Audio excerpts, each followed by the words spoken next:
multiple times in my past videos that if you are trying to be successful with your application and if you're working on your own, you have to be absolutely thorough, complete, comprehensive in your documentation, right? Particularly when it comes to an application such as a spousal sponsorship or a family class application, which are complex applications.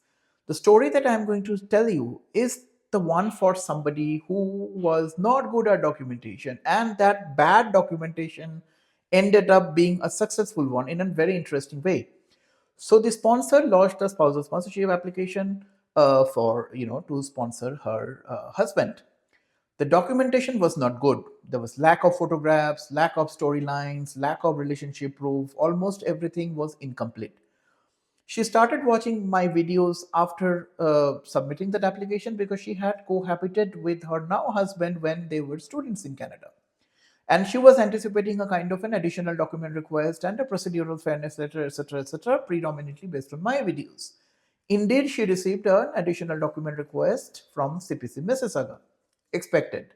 Now, when I took over the case from that side, I realized that the documentation was so poor that IHCC is not even able to understand whether they have been living together or not, right? With the dates, with the addresses, they can, but there was no proofs as such. Obviously, my life became easier because the burden of proof in this case was quite low to prove that they have been living together, being in a conjugal relationship, and everything. We responded to the additional document request. We still have received a procedural fairness letter because that's a part of the process. Okay, they will almost 100% send you that. We responded to the procedural fairness letter as well, and that application got approved this morning. The timeline, if you're looking at, is a little more than a year. Okay, it's an inside Canada application. So this is a classic example of a bad documentation resulting in a success because actually the bad documentation helped the client in some ways.